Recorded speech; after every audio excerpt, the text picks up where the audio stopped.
Hi, everybody. It's good that I didn't go live about 1 minute earlier because I just sneezed all over my computer. And I had to just do a quick cleanup here, guys. Sorry you missed it. Dang it.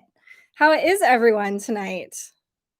I have two computers now. Every day that I go live, I'm now going to have more of my setup complete.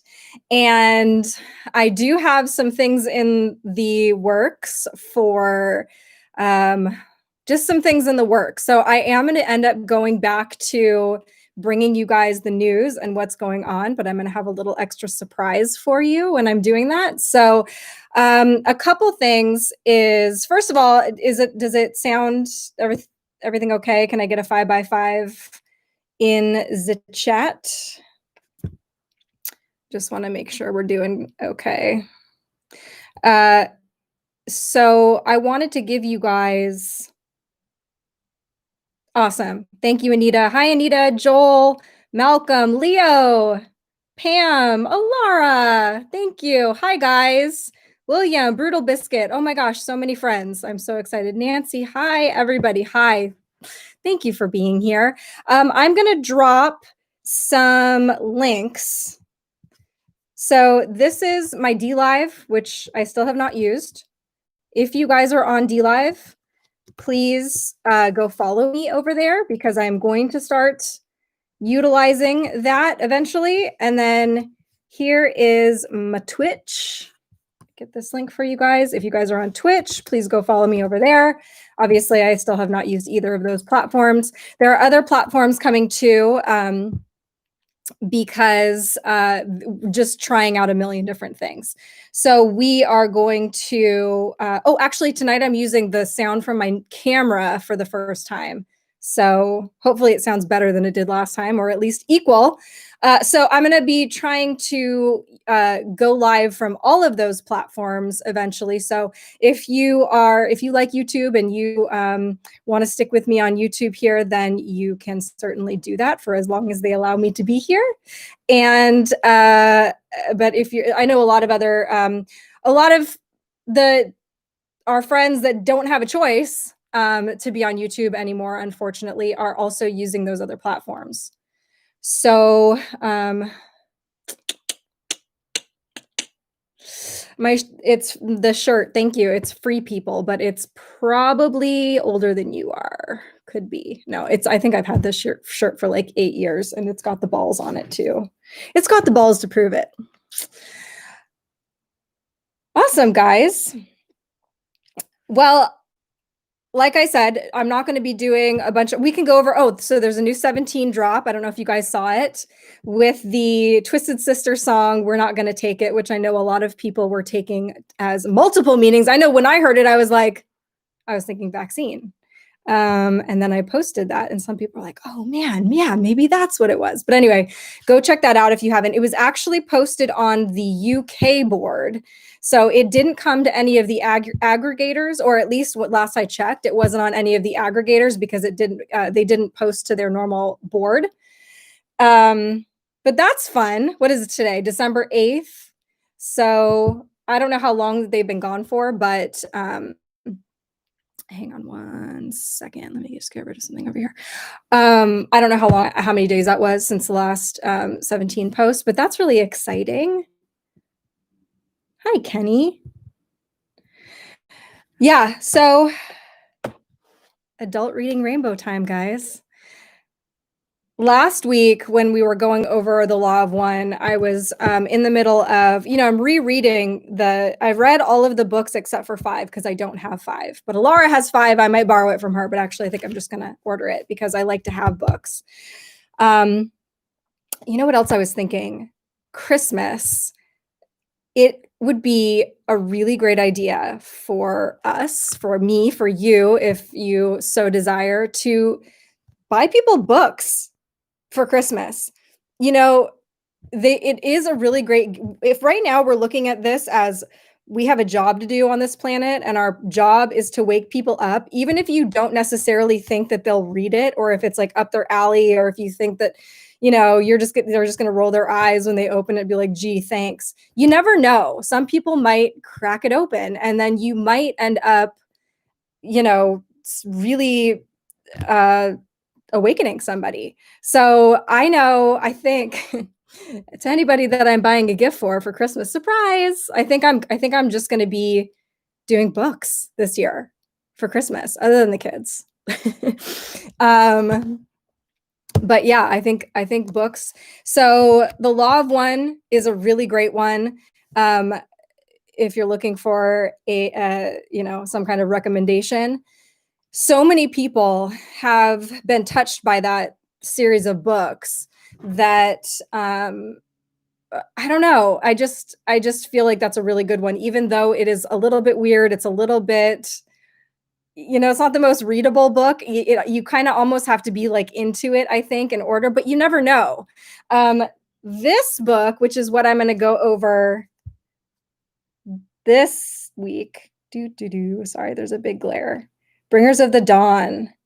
So I hadn't even heard of this book. And then I was like in the middle of reading Law of One, and I think it was Tyler that was like, "Oh, have you read Bringers of the Dawn? That's like the quintessential, like, you have to read it." And it's a channeling from the Pleiadians, which somebody sent me some kind of channeling from the Pleiadians right after my initial awakening, and I was literally sitting there reading it just with tears running down my face. I really can't explain it. It was just speaking to me so much. So when he told me about this book, I was like, oh yeah, duh, no brainer. I'm for sure going to read that. So, okay, I'll trade you the ring light for the book.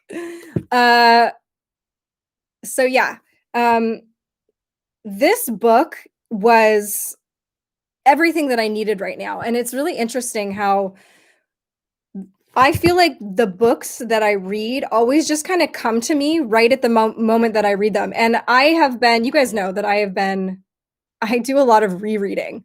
I'm always like, oh God, I've got to get to all of these books that I haven't touched yet. And then I'll go to pick one up, and then it'll remind me of something, of another book that I've already read. And then I'm like, I'm going to go reread this one. So I don't know what's wrong with me. I keep rereading the same books over and over again. And, but I just read a new one, and it was great. Like I said, I had a couple books that I tried reading during my hiatus, and they were not so good. So it's not like I just recommend everything I read, guys. I have some kind of standards. So Barbara Marciniak, she is who does the channeling of this book. And apparently she's got a whole bunch of books. I'm new to this, which I think is also kind of cool. I mean, that I can be kind of going through this with you guys. It's not like I'm sitting here from a standpoint of being an expert in any way, shape, or form and giving you guys lectures. You guys are literally going through this with me. I am sharing these things with you in real time because it wasn't that long ago that I woke up myself. I'm still in the process of my awakening experience. So it's cool that so much is still so new to me. There are so many topics that are fascinating that I'm just kind of scratching the surface on. And so that's really why I started this channel, and to share these things with you guys.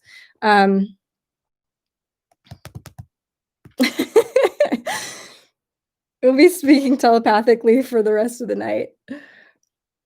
I just bought 3 for awakening and healing. I'm pretty excited and can't wait to start my journey. Awesome, Kelly Jo. Don't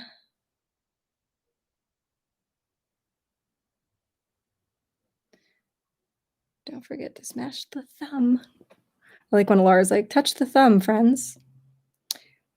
So basically, this book was channeled, I think, in 1991, which is interesting because I was just a wee lad in 1991. And some of you probably weren't even born yet. And looking back on what I've seen happen in the world from 1991 until now, it's really interesting that this information, just like the Law of One was a few years prior to this, but they so spot on get what is happening in our world right now. And even in the Law of One and in this book, it's almost like they say, these things are imminent, like they're going to happen within the next 10 to 20 years. And obviously, we've seen things start to get rolling in that time span. But I think, if you were sitting there reading this book in 1992 or whatever, you would have thought, things were just around the corner. And really, in the great scheme of things, when we look at time and how old this planet actually is, that's no time at all. But it obviously didn't happen with 10 to 20 years. And I wonder if one of the things that they touch on in this book is, the planet is the planet is ready. The planet has been ready to go, to move into this new vibration, this new density.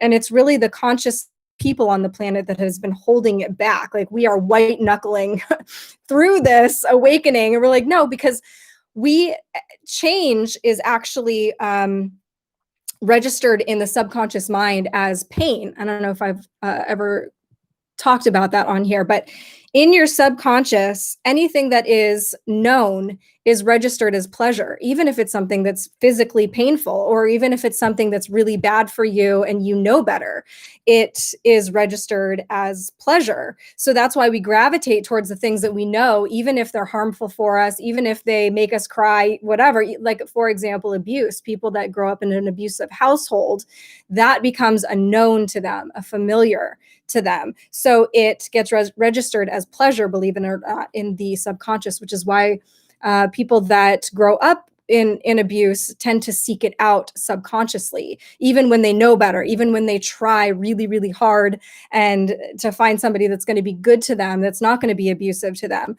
It's almost like our subconscious is always outsmarting us. So in that same way, anything that is foreign to us is actually registered as pain, subconscious mind. So we hate change. Human beings as a species, we do not adapt very well. It's not really in us. So it's no wonder that this massive change that's happening on our planet, most of us don't feel ready for. Even the ones of us that are like, looking forward to it, it still kind of freaks us out. And if you think about it, if you want to call it evolution, has been thwarted for so many years that we probably would have been way further along and ready and like been progressing with our planet this entire time. But that has actually been kept from us. So now it's like a crash course. Like, it's time. We're moving on. Get ready. Car's taking off. Your Uber is here and you are still in the bathroom with your pants around your ankles. I don't know. Sorry, guys. That's the only thing I could think of. You're brushing your teeth. You're brushing your teeth and you're not ready to go, and you still have not picked out your outfit. And what can I say? We're just not ready. But it is our duty. It is I'm going to take from the Law of One. It is our honor slash responsibility. I think that in the Law of One, they always take these terms and kind of link them together, because you can't have one without the other. So I like that one a lot, the honor slash responsibility, because it is actually an honor to have a responsibility. You can't have one without the other. So to come to this planet, and I believe we chose to be here at this time. Basically, what this message is, this book is almost like, it's almost like a love letter mixed with like a very, really good pep talk. That's how I felt when I was reading this book. I cried because that's what I do. And when things are touching to me, I just cry a lot more now, with the good stuff and the bad stuff. And I think that's interesting because one of the things that they say in this book is that when you're not feeling life, you have no respect for it. And I look back on the years that I spent on antidepressants when I just felt like a zombie, and it really rang true with me, because when I was not feeling life, I didn't have as much respect for it. Now it's like I feel everything, and it's overwhelming, but it's also really good. So essentially what it's saying, there's so many crossovers between this book and the Law of One. And because I was just reading the Law of One, I tend to like get it confused, but it doesn't matter because it's all the same stuff. That we came here on a mission. that those of us that are gravitating towards this information, and if you're watching the show, you're one of those people. If you're reading this book, if you're gravitating towards, literature like this, you're one of those people. Pretty much most of us at this point, you kind of know, that you're here for a higher purpose. And even if you're not one of those people that like checks every box with whatever they say that like star seeds are, or whatever, every single one of us came from somewhere. None of us are indigenous really to this planet, and we all have incredible stories behind us. We all have incredible missions that we are here to accomplish, and a part of that is determining the frequency of this planet. What are we going to do? How are we going to start vibrating with how we act and behave, and the energies that we take in and we emulate and we send out into the world? It literally is a war right now between what the frequency of this planet is going to be. And we're winning. We will win. But it's also like we can't just sit back and just wait for it to happen. We have to get off our duffs and actually do something about it. I think about Harry Potter a lot, and I know it's like that's the devil. But there's so much there's so much disclosure in those movies, I think. And a lot, I was just thinking about, what did I think about the other day? Oh, the fact that the bad kid's name is Draco, and that like Slytherin, the like reptiles are the bad ones. Anyway, when there's a part in Harry Potter where he goes back in time. And so the first time you see the scene, he sees what he thinks is his father coming to save him. And it's like, there's this bright light in his eyes and he can't really see, but he thinks it's his father. And so when he goes back and is actually living through that moment, on the other side of it, he's waiting in the forest to watch his father come out and save him, and he's not coming. And he's like, where is he? Like, I saw this happen. I saw this play out, and he saved him. Where is he now? And then it occurs to him, it wasn't his father that came to save him. I'm so sorry, you guys. There's nothing worse than somebody just explaining a movie to you, other than maybe somebody explaining a meme to you. I'm almost finished. He realizes that it was him that he saw that came to save him. He was the person he was waiting for to come and save him. And that is what is going on with us. Yes, we have big helpers, Trump, and what the Q team has done as far as waking all of us up. But we can't look at these people, these groups, as saviors to come and save us, because ultimately we don't even really want that. Like, yes, on this side of the battle, it seems very appealing to have somebody just come and save us, but it won't mean as much unless we do it ourselves. And so we need to save ourselves, basically. Sorry, I saw the word crotch and I got distracted.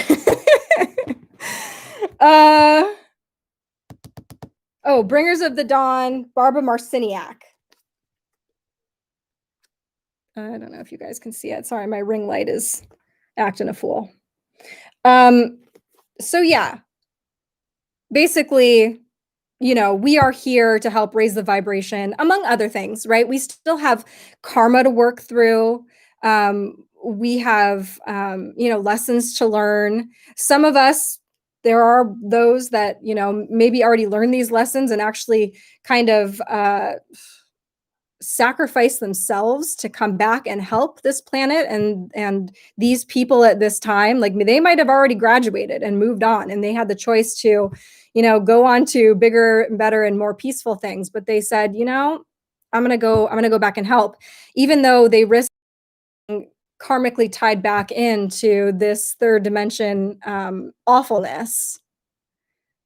Oh, new queue right now. I shall go look. What's a good one? Because QMAP is gone. Q alerts.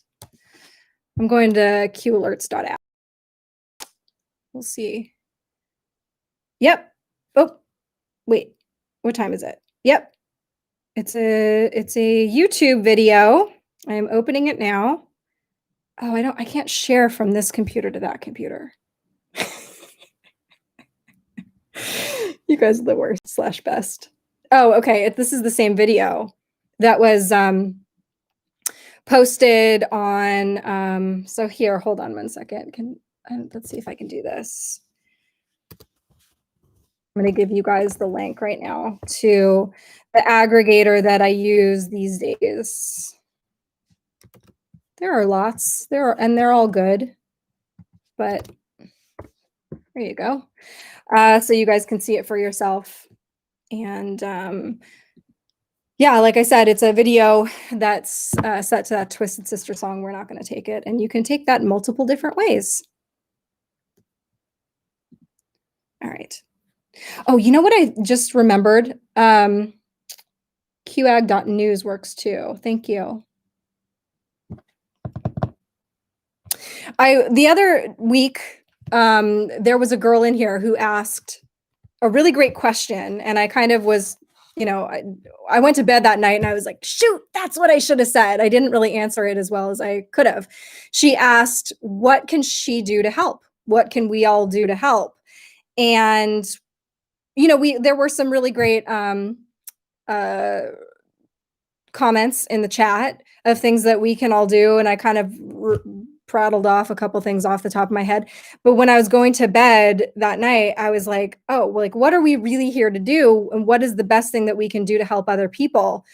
Actually, it addresses this in this book also, where it says that service to others doesn't mean being a martyr and going out and doing all the things that we think of. Not that those things are bad. Those things are good, working in a soup kitchen or going and helping somebody on the street, or, all of those things are also really good, but that is not the crux of it. The crux of it, I think, is healing ourselves, because we have to start with ourselves.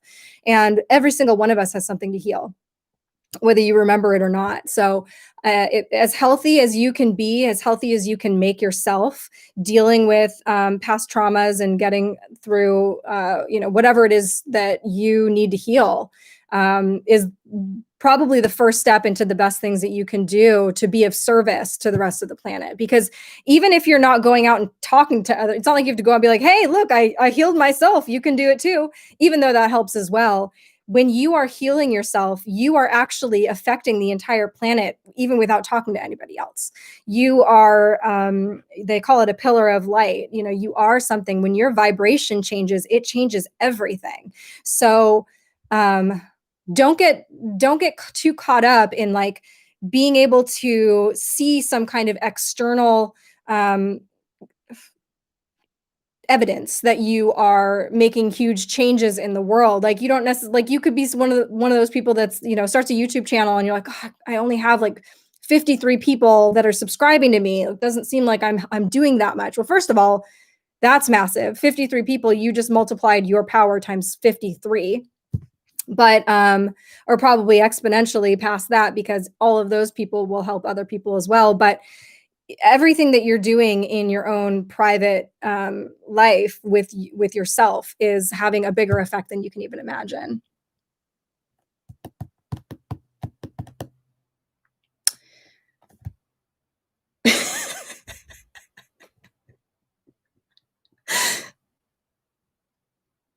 Oh my gosh, y'all.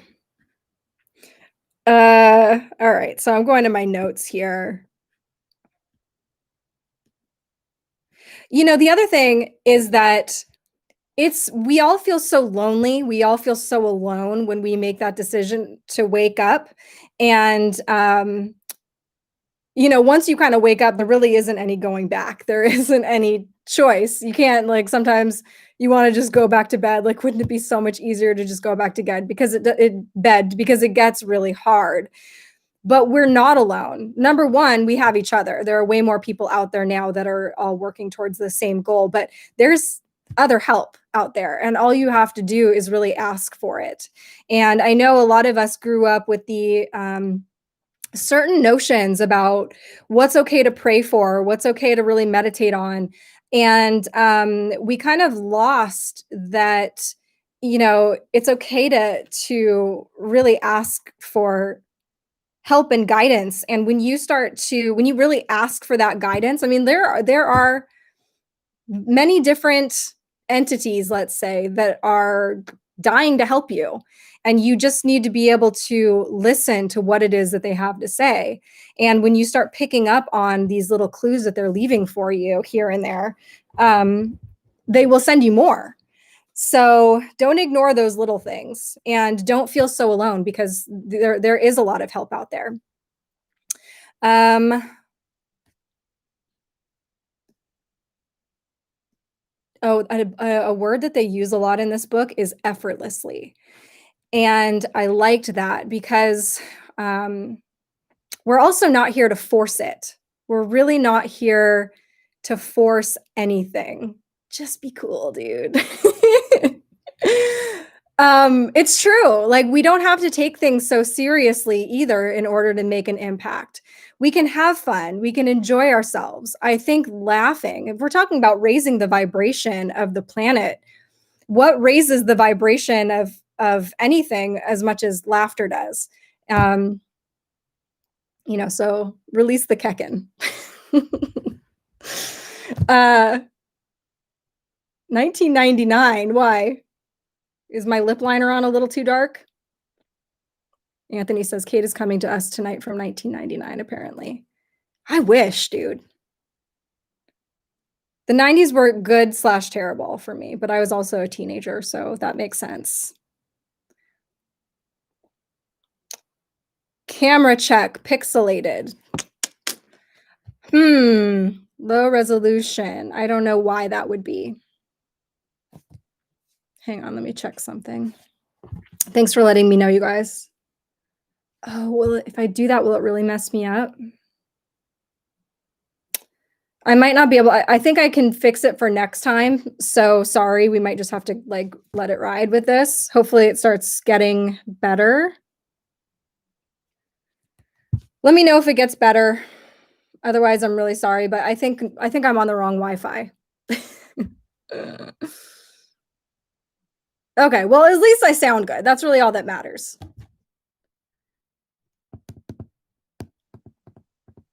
Yeah, don't take life so seriously. Exactly. One of the things I thought that was interesting that they mentioned was that, there's obviously been a lot about our history that has been suppressed, kept from us, et cetera. And a lot of us, I know it was a question I've asked, like, why haven't we, uncovered more evidence of some of these things that they talk about in, our actual history? And it just doesn't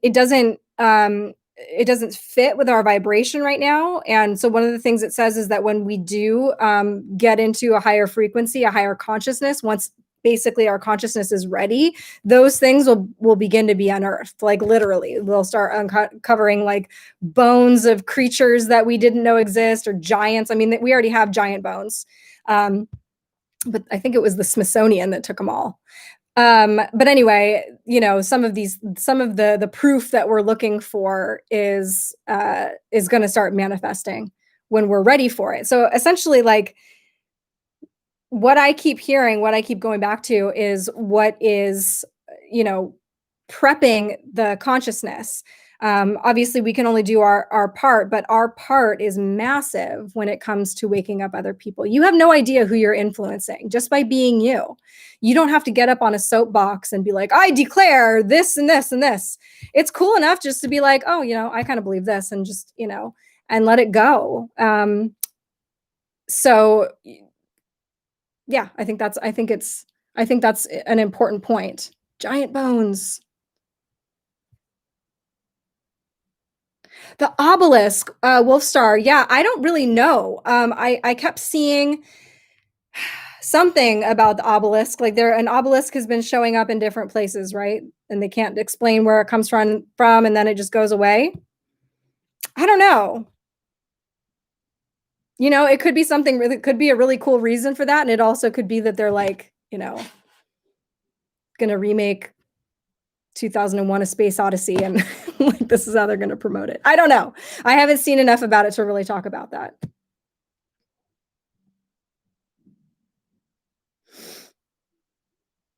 Oh, Alara, I like that. We gotta talk about the aliens tonight. The stuff that came out yesterday with the whatever it was, there was some alien news or whatever. So I put out a meme that was like, alluding to the fake invasion that some of us talk about. And I wanted to clarify that You can simultaneously believe that aliens exist or that extraterrestrial life exists. At this point, I mean, come on, we all kind of come on. But you can also see the possibility of them trying to take that narrative and turn it against us with the alien invasion. They've been prepping our minds with like scary aliens for longer than any of us have been born. In every kind of media, movies, everything. We were conditioned to believe that aliens were some scary thing that we're going to come down to the planet and eat our eyeballs. So, ET disclosure, I think, is going to be on us ultimately. Like, we all keep waiting for somebody to come out and like drop it on us. And I don't know, I see a possibility of like the bad guys, whatever you want to say, using it against us to disclose it in a way that isn't honest, that's going to make us live in fear. Oh, that's another thing that they talk about in this is that, they go into the essentially the I don't know if they're talking about the Draco specifically or the reptilians specifically, but essentially that the year or that the planet had been kind of moved towards being um, they had it set up so that we're basically food for them by manufacturing fear in us. That's actually what they eat. They eat fear. They eat those low vibrations. And so that's why everything has been geared to keep us in fear. It also keeps us easier to control. But I was thinking about movies the other day, and not only how movies got so weird right towards the end of the 90s. Like the 90s were the last decade of good movies, I think. And you never really find a feel good movie anymore. Even the movies that are made for kids are always really dark and weird. And the ones for adults are even worse. And I think that when our subconscious mind or the impulses in us that are fear and anxiety and sadness and all of that, it probably doesn't make any difference whether those feelings are coming from something that's happening in the real world around us or in our own life, or whether they come from us watching a movie. So just be really conscious about what it is that you're watching and how it's making you feel. Our society has almost been like, oh, you just need a good cry. You should just go watch one of those movies that makes you really sad, and it'll be cathartic. It'll be good for you. But like, no, I don't. I certainly don't need any help crying.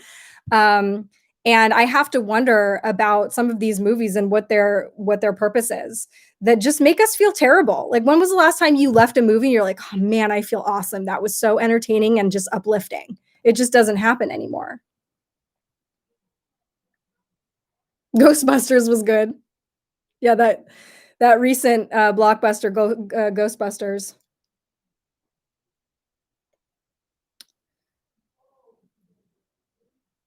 Oh, I wanted to I wanted to do something kind of fun with you guys. But I'll do it in a second. But if you guys want to do this thing that I was going to do with you, if you will go get a piece of paper and a pen, um, yeah, go get a piece of paper and a pen. I'm gonna show you something interesting in a sec that's gonna link back to something I am gonna read you it from the book. But not everyone knows this about me, but I'm actually certified as a handwriting analyzer. That's how good I am at it. I don't even know what it's called. I analyze handwriting. And the interesting thing about handwriting is that the reason it's such a good mirror into your subconscious and the things about your character is that your handwriting is actually operated by your subconscious. We don't really think about it, but when we write a word, plate, we don't think like, okay, line and loop and then crossover. It's those things become automatic, and anything that's automatic like that is coming from your subconscious. Once you get to a point where you don't have to like think it through, it is operated from your subconscious. So that's how you are able to look at somebody's handwriting and be able to tell certain characteristics about it. I mean, full disclosure, I don't remember most of the stuff that I learned, so I wouldn't be very good at being a handwriting analyzer at this point. But I do remember a couple things, and so I wanted to show you one. But let me read this one quote. It's in my phone. I take screenshots. They need to come up with a better way. I don't like to highlight my books because when I go back and reread them and something is highlighted, like it's almost like something that it's almost like the caps lock is on and somebody's screaming at you, and then I can't just read it like normally. So I don't like to do that. Let's see. Bear with me for a sec. Nope. Talk amongst yourselves for just a moment. Oh, I did like that. I will come back to that.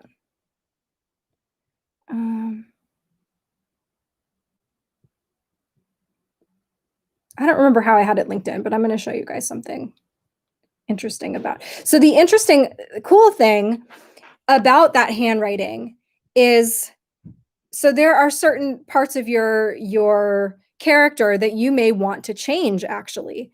And interestingly enough, if you start to change them in your handwriting, it will subconsciously start pouring that into your subconscious, and you can actually change things about your personality. It works both ways.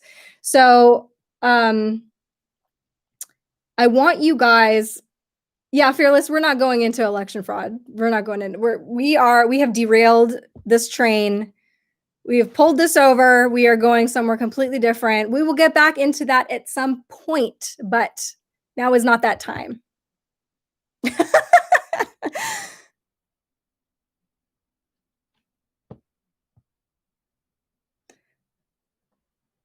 Okay, so if you guys have your piece of paper and pencil, pen, whatever you have, crayon, ready,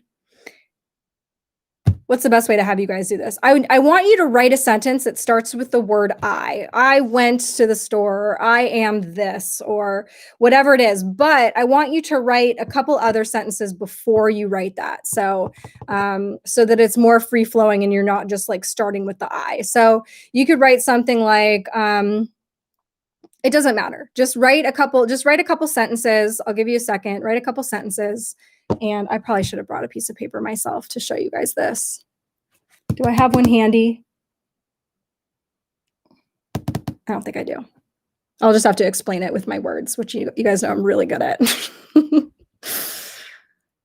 Okay, so write something, write a couple words, and write it in cursive. Sorry, yes, write it in cursive. You men like to print. And not only do you like to print, you like to write in all caps. I see you. Write it in cursive if you know how. If you're over the age of 14 and you were taught how to write in cursive, it is a lost art form. So now I want you to go and I want you to look. Give me some 5x5s if you guys are ready with that sentence that starts with the word I. My handwriting is so bad. I tried to write something the other day and it was just awful. Charles Manson has better handwriting than I do. Cursive. Awesome. Okay, so now I want you to look at the I and look at how much space the I takes up on the piece of paper, your letter I, which is representative of you, your ego. Some people make very, elaborate eyes. Some people, like me, one little stick, one little tight little stick. So I want you to look at the representative of the I on the page and how much space it takes up. Then I want you to look at the space between the letter I and the next word and take note of how much space is in between those, the I and the first letter of that word. Your I is representative, how much space it takes up on the paper, of how much I remember now where this is going into. How much space you give yourself. And then that space next to the I is how much space you typically give other people. So essentially that's a representation of like, how forgiving are you of yourself? How, are you very reserved and you're like, okay, no, I'm fine. I'll just take this little piece over here and you go ahead and you take that whole space over there. And you obviously want to have some balance. You don't want to be one or the other. You don't want to have this big elaborate I that's like, I am here. And then everything else is squished over here. And like, you only get this amount of space. You want it to be equal. Just like when we talk about forgiveness, we do a lot of focus on forgiving other people. but we also need to find that same forgiveness for ourselves. And like I said, if you notice that about yourself, and we don't really tend to write in cursive much anymore, so we don't get to use this much, but if you're somebody that still writes things like a plebeian, then you might get something from this. But if you actually start to change it in your handwriting, you can start to change that characteristic in your personality, which is interesting. I thought that was kind of cool. I used to have this very little, I mean, I still do sometimes, and I consciously make myself make a little bit prettier eye, a little bit more space for me. And I used to have this huge gap between my eye and then whatever the next word was. I was letting people have way too much leniency and not giving myself any. So you want to have a balance there. Anyway, I hope that was interesting enough for you guys. Yeah, and it's interesting to learn these things about yourself too.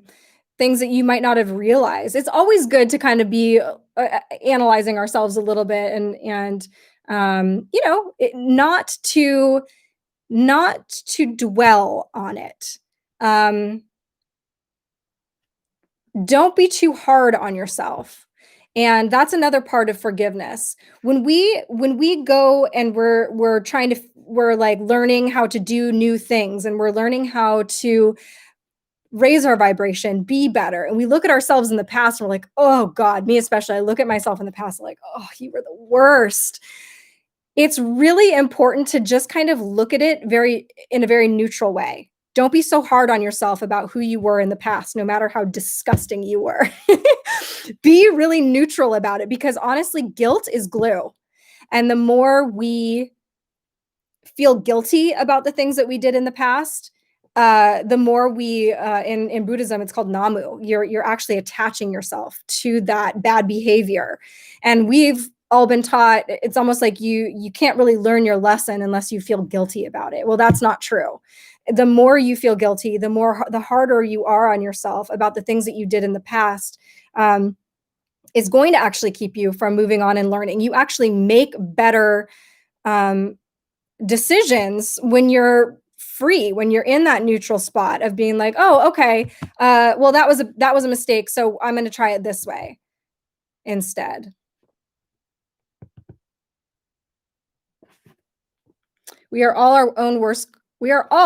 our worst critics. Exactly.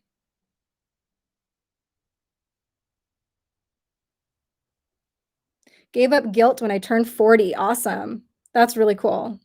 Yeah, it really doesn't do anything for us. And I am one of those people that was very guilty of being guilty.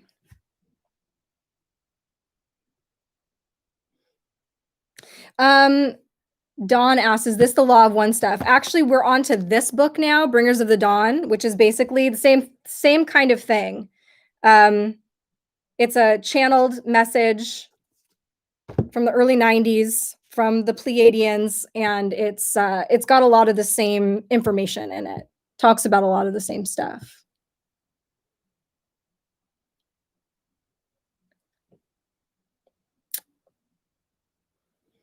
What do you think is going to happen on December 21st? The great conjunction that so many are talking about, DNA upgrade, the veil is opening. I don't know. I see a lot of people I follow actually on Instagram are all talking about that date. I have no idea, and I don't speculate anymore. I learned my lesson.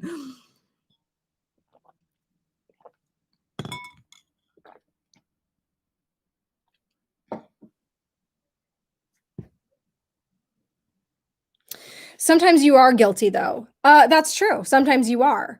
And it's okay to feel that. Just don't get attached to it. You know, when you really mess up, that guilt does serve a purpose. Like, oh God, that was a huge mistake. You will remember that. Trust me, you don't have to live with that feeling in the pit of your stomach for years and years and years in order to never make that mistake again. You can take that feeling in for a few moments and resolve to be a better person next time. And so let it do its thing. Yes, my love. When are you going to stop using the internet? Never. I mean, like for today. In like 15 minutes.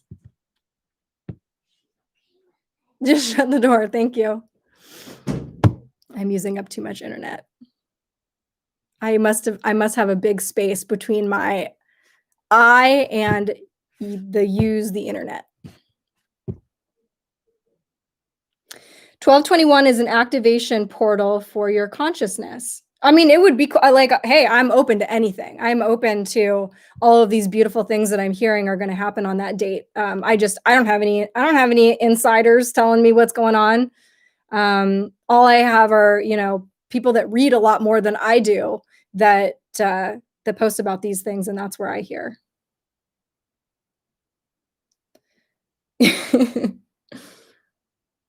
I have learned from my worst mistakes. I am very aware of my failures and shortcomings. I am a better person because of it. There has to be a mixture of that. Yes, you are a good person because you learn from your shortcomings and you learn from your failures. But you also can't just be hard on yourself for the rest of your life. You also have to look at yourself and look at the positive things that you've done and learn and grow from those also. It should just be as easy as that, as, okay, this was a mistake, but this was a really good choice that I made. So I'm going to stick with this one now, or I'm going to do more things that are in the line of this. And,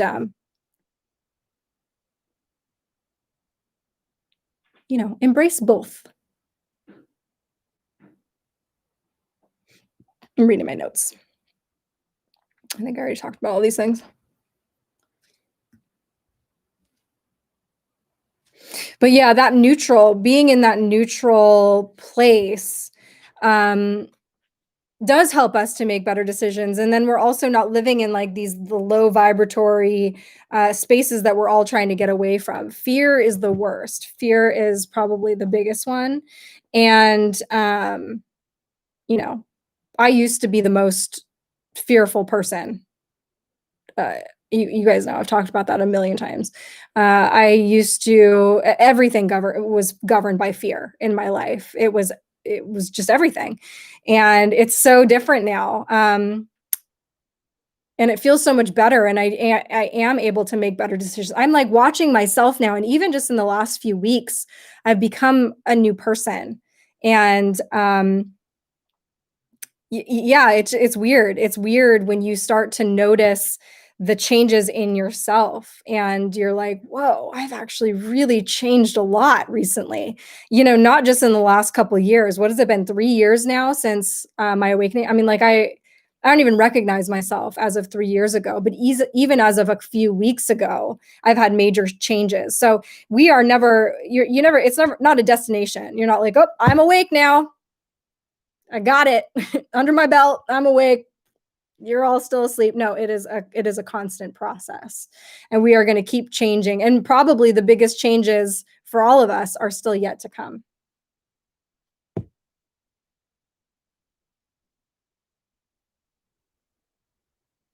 Hypnosis is a tool that is abused quite often by the occult. What isn't? They take everything and turn it against us. The interesting thing, though, is if you get, and I'm not disagreeing with you, I agree with you actually fully. But when you start to use hypnosis, if you get hypnotized and you start getting conditioned more for it, I mean, a lot of us walk around in a constant state of hypnosis because we're being bombarded by so much at all times. And it is done to us intentionally, I believe, to keep us in that very vulnerable state where everything's just going directly into our subconscious minds and affecting us that much more. But if you start to get hypnotized and you start to be conditioned for it, not only going into hypnosis, but also bringing yourself out of it. One of the things is that I would give to my clients when I would take them out of hypnosis. First of all, going in, it was always counting backwards. But coming out, it was always 1, 2, 3, 4, 5, eyes open, wide awake. And I would give them the suggestion that they could say that to themselves anytime throughout the day and pull themselves out of that hypnosis. So you know how when you're driving your car and you're just completely zoned out, or you're trying to listen to a lecture, or you're in a meeting or whatever it is, and you can feel yourself going into that natural hypnosis, Or for example, if you are in a really traumatic, like, when you're in one of those moments that's really upsetting and you can feel yourself kind of like in the sunken place of getting these getting attacked by these feelings and this information that's coming into you, to be able to say 1, 2, 3, 4, 5, eyes open, wide awake, and be able to pull yourself out of it. So you can learn how to protect yourself, which is important.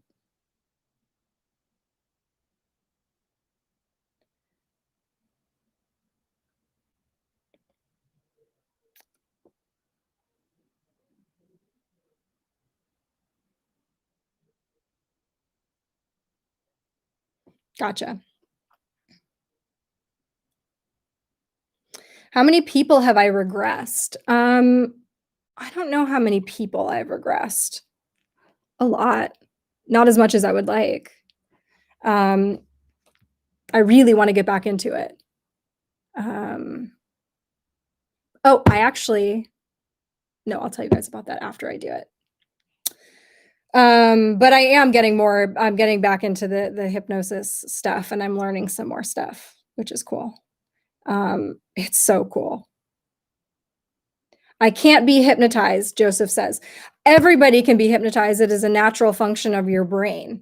The only people that can't be really like hypnotized by another person intentionally, not that hypnosis works every single time, because it's important to have a good rapport with your therapist, and that it meshes. Basically, our brains all speak a different language. And so if your hypnotherapist is speaking to you in the wrong language, your subconscious is going to be like, meh, that doesn't mean you can't be hypnotized. It means that person isn't doing it the right way for you. But really, anybody with cognitive ability can be hypnotized. Like I said, it's a natural function of our brains. So you just need to find somebody that works for you. Don't go directly to the YouTube guided meditations and try 50 of them and be like, oh, see, it doesn't work for me. I can't be hypnotized. You got to first, I suggest finding the right person to do it in person. And then once you establish that hypnosis, and your mind creates a memory of it, and you will be easier to hypnotize every time after that.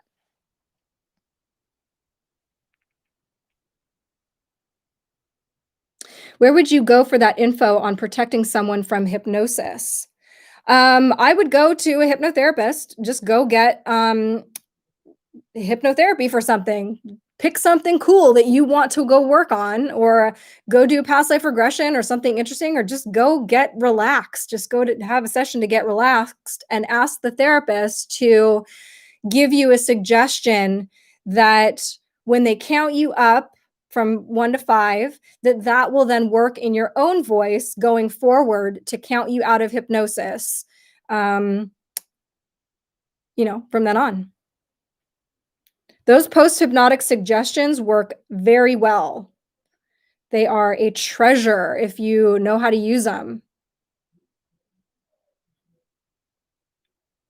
How do you undo hypnosis? Well, it depends on what you mean. Depends on what you mean. Clarify and I'll answer.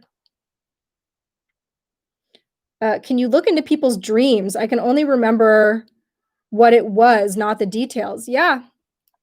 You can bring up basically anything that you've experienced, anything that's gone through your mind is in there somewhere. If you saw a license plate when you were 7 years old, you could probably find it in your brain. Nothing really ever gets dumped. So, some things might require more digging, but yeah, I think really, I would never say never to being able to uncover anything.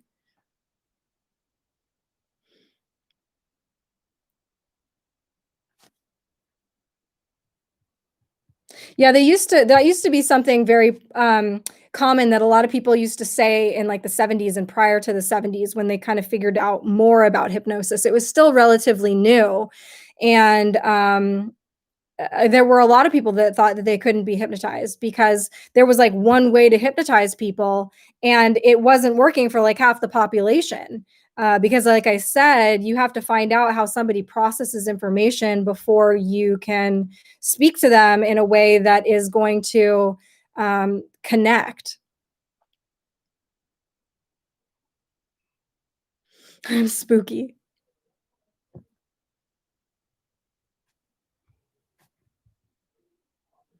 Your dreams always feel like real life. That sounds fun, actually. Mine are always really weird. Like just dumb weird.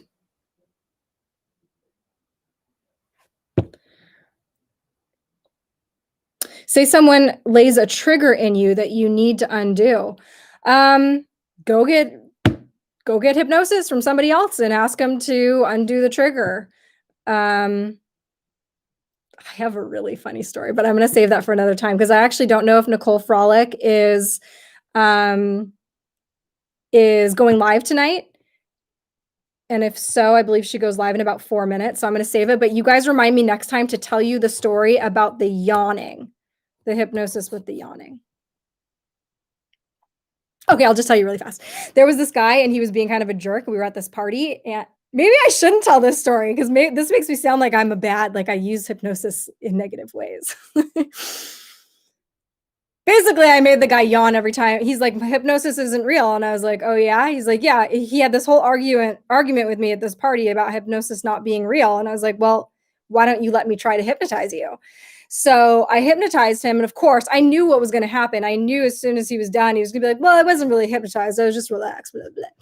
But I put a suggestion in him that, what was the word? I can't remember what the word was, but that every time somebody said this certain word around him, that he would yawn. And so I told a couple of the other people at the party, and he didn't notice that he was doing it. But so people started using this word around him, and like we'd all look over and sure enough, he'd be yawning. And so I kind of messed with him in a way. It was funny.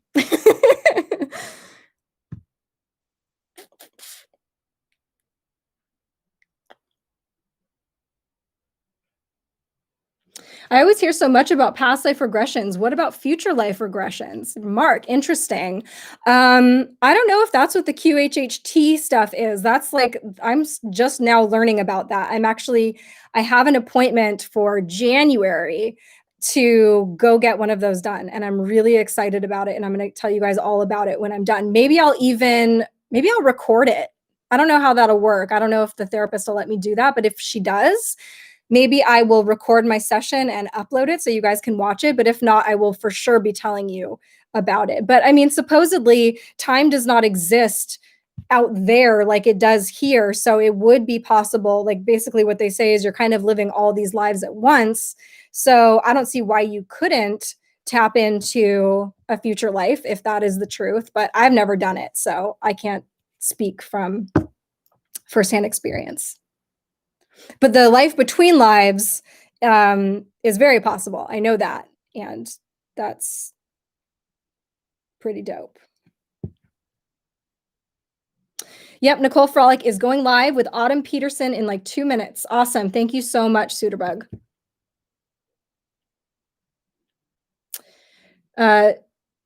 Did the trigger word last with that yawning guy, or does it fade with time? It would fade with time, but I put the suggestion in his mind that it would only be for that night. So he's not out there somewhere still yawning when somebody says this particular word to him. That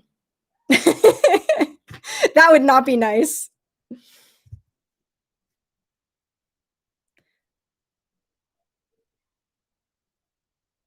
I've looked all over for the techniques some people use to get dental work done without anesthesia. Do you know of anything like that?